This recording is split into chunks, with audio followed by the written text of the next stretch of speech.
Hello friends, welcome back to my YouTube channel Hindi English notes. आज का हमारा topic है रेडॉक्स पोटेंशियल। इससे पिछले वाले वीडियो में हमने पढ़ा इलेक्ट्रोड पोटेंशियल। इससे उससे भी पिछले वाले वीडियो में हमने पढ़ा आपका जो वो है रेडॉक्स अभिक्रिया यानी रेडॉक्स रिएक्शन।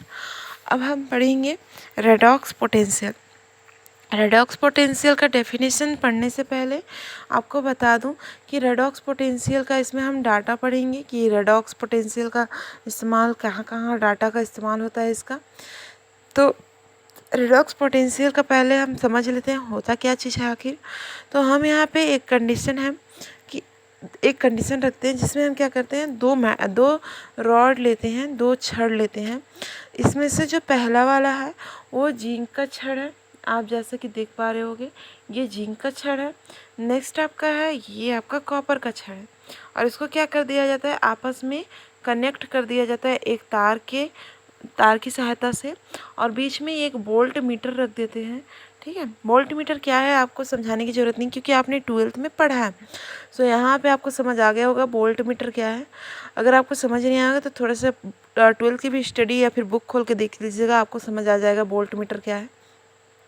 सो यहाँ पे क्या करेंगे, दो छड़ लेंगे उसको आपस में कनेक्ट कर लेंगे। एक है आपका जिंक। जिंक का हमेशा आपको मैंने पिछले वाले वीडियो में बताया था क्या इसकी प्रकृति होती है। इसकी प्रकृति होती है कि ये क्या करता है, इलेक्ट्रॉन को क्या करता है, त्यागता है। ऑक्सीडेशन की अभिक्रिया होती है इसमें। और जो आपका कॉपर होता है इसमें रिडक्शन यानी कि आपके इलेक्ट्रॉन को क्या करने की, ग्रहण करने की क्षमता होती है। सो हम इसमें दो जो छड़ लिए हैं उसको उसी के सॉल्यूशन में डुबोएंगे। पहला है आपका जो जिंक का छड़ है उसको क्या करेंगे, जिंक के ही सॉल्यूशन में डुबोएंगे। ये आपका ZnSO4 है, ये जिंक का ही सॉल्यूशन है जिसमें हमने डुबोया है। और आपका जो कॉपर है उसको कॉपर की ही सॉल्यूशन में डुबोएंगे। आपका CuSO4 है सॉल्यूशन, उसमें हम क्या करेंगे, इसको डुबोएंगे। ठीक है, आपको समझ आ गया होगा। तो इसमें क्या होता है फ्रेंड्स, इसमें आपका जो मेटल है, ठीक है, ये जो मेटल क्या करता है अपना ऑक्सीडेशन की अभिक्रिया स्टार्ट कर देता है। इसके जो इलेक्ट्रॉन होते हैं वो क्या करते हैं, आहिस्ते आहिस्ते एक जो हमने तार से इनको क्या किया है, जो कंबाइन किया है, इससे क्या करता है ये नेक्स्ट वाले रॉड में चला जाता है। ठीक है, और यहाँ पे रिडक्शन का अभिक्रिया होता है। यानी कि आपका विद्युत रासायनिक में इसका सेल का बहुत ज़्यादा इम्पोर्टेंस है। सो आपको समझ आ गया होगा जो जिंक मेटल की छड़ है वो ZnSO4 के विलयन में और Cu मेटल की छड़ में हमने जो डुबा के रखा है, मेटल की छड़ और विलयन के बीच में क्या होता है, विभवांतर उत्पन्न होता है। ये जो मेटल है और इसके जो विलयन है उसके बीच में क्या विभवांतर उत्पन्न होगा और ये जो आपका विलयन है वो ऐसी प्रक्रिया प्रदर्शित करता है जिससे क्या होता है, जो छड़ होता है ऑक्सीडेशन की अभिक्रिया स्टार्ट कर देता है और ये रिडक्शन की अभिक्रिया स्टार्ट कर देता है। सो इनके छड़ और इनके विलयन के बीच में ऐसा रिएक्शन जो होता है उसको विभवांतर बोलते हैं। इसके विभव में अंतर आता है। सो आई होप फ्रेंड्स जिसको आप समझ गए होंगे कि यह क्या हो रहा है यहाँ पे। सो हम नेक्स्ट आपको अपने नोट की डेफिनेशन की तरफ लेके चलते हैं। जो आपका डेफिनेशन है उसमें आपको लिखना है, कोई जो मेटल होता है, धातु होता है, जिसका उपयोग विद्युत रासायनिक सेल में इलेक्ट्रोड के रूप में किया जाता है। ठीक है, यहाँ पे कोई एक मेटल दिया गया है, उसको क्या किया गया है, उपयोग किया गया है विद्युत रासायनिक सेल में और इलेक्ट्रोड के रूप में किया जाता है। जो उसके विभव यानी पोटेंशियल को रेडॉक्स विभव या इलेक्ट्रोड विभव कहा जाता है। रेडॉक्स विभव मैंने बता दिया क्या होता है, जिसमें ऑक्सीडेशन और रिडक्शन दोनों एक साथ होता है, उसको क्या कहते हैं, रेडॉक्स विभव। ऑक्सीडेशन विभव और रेडॉक्स विभव एक साथ होता है, उसको ऑक्सीडेशन विभव और रिडक्शन विभव एक साथ होता है, उसको क्या कहा जाता है, रेडॉक्स विभव कहा जाता है। सो फ्रेंड्स इसका एग्जांपल है, इसमें जिंक मेटल की छड़ जो हमने लिया था उसको ZnSO4 के विलयन में तथा जो Cu मेटल है उसको CuSO4 के विलयन में डुबो देंगे। इस मेटल की छड़ तथा विलयन के बीच में क्या होता है, विभवांतर उत्पन्न होता है जिसे रेडॉक्स पोटेंशियल यानी रेडॉक्स विभवांतर कहा जाता है। नेक्स्ट हम क्या करेंगे, इसके डाटा का यूज़ पढ़ेंगे। Use of redox potential data. तो फर्स्ट इसका इलेक्ट्रोप्लेटिंग के रूप में होता है विद्युत लेपन। अभी क्या चीज़ होता है फ्रेंड्स, तो बता दूं, जो आपके विद्युत अपघटन के द्वारा जो तांबा, लोहा, पीतल आदि की वस्तु पर क्या सोने, चांदी और निकिल का, क्रोमियम का पतला सा परत चढ़ाया जाता है, इसे विद्युत लेपन कहा जाता है। आप वहाँ पे सोने का, आप इससे अच्छा उदाहरण ले सकते हैं, जब आप सोनार दुकान में जाते हैं, जो लोग ओरिजिनल सोना नहीं ले पाते हैं वो क्या करते हैं, जो सोने की परत चढ़ी होती है उसको खरीद लेते हैं। सोने का परत चढ़ना मतलब क्या होता है, विद्युत लेपन क्या होता है, इलेक्ट्रोप्लेटिंग, यानी एक मेटल के ऊपर दूसरे मेटल की परत चढ़ाना क्या कहलाता है, इलेक्ट्रोप्लेटिंग कहलाता है। एग्जाम्पल में है आपका आयरन का क्या होता है, रिडॉक्स विभव -0.44 वोल्ट होता है। ये प्लस में भी होता है, माइनस में भी होता है। आपको प्लस माइनस वाला आगे जो टॉपिक आएगा उसमें आपको मैं समझा दूंगी कि क्या होता है प्लस माइनस का मतलब। तो अतः आयरन जो धातु के संक्षारण रोकने के लिए इस पर क्या किया जाता है, तीन धातु, जिसका जो आपका जो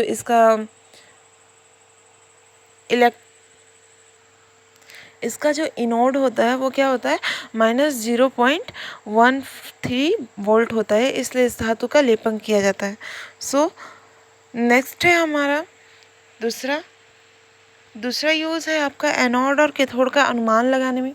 जब हम किसी सेल के इलेक्ट्रोडों के रेडॉक्स विभव का मान पता करते हैं तो उसका मान पता करने पर कैथोड और एनोड का निर्धारण किया जाता है। कम अपचयन विभव वाला इलेक्ट्रोड एनोड तथा अधिक अपचयन विभव वाला कैथोड होगा। अब आप इसमें कंफ्यूज नहीं होइएगा। आपका अपचयन विभव, कम अपचयन विभव यानी यहाँ ऑक्सीडेशन की प्रक्रिया बता रहा है। ऑक्सीडेशन यानी क्या होता है आपका, ऑक्सीडेशन यानी आपका होता है किसी इलेक्ट्रॉन को त्यागना, यानी कि आपका अगर किसी मेटल में इलेक्ट्रॉन को त्यागने की क्षमता कम होती है तो उसका अपचयन विभव वाला क्या कहलाता है, इलेक्ट्रॉन एनोड कहलाता है। यानी इसकी जो आपका इलेक्ट्रॉन त्यागने की क्षमता क्या कहलाता है, इलेक्ट्रोड एनोड कहलाता है। और आपका जो रिडक्शन है, जो क्या करता है, अपचयन क्या करता है, इलेक्ट्रॉन को क्या करता है, ग्रहण करता है। तो इलेक्ट्रॉन ग्रहण करने की जिसकी क्षमता होती है उसको कैथोड कहा जाता है। अधिक अपचयन विभव वाला कैथोड कहलाता है। अब अपचयन विभव क्या कहलाता है, ये आपका जो इलेक्ट्रोड जो एनोड होते हैं वो प्लस चार्ज के होते हैं, और आपका अपचयन विभव जो अधिक अपचयन विभव वाला है वो माइनस चार्ज का होता है। अब माइनस प्लस वाला कंडीशन आपको आगे समझाऊंगी मैं। नेक्स्ट है आपका गैल्विन सेलों का EMF ज्ञात करने में।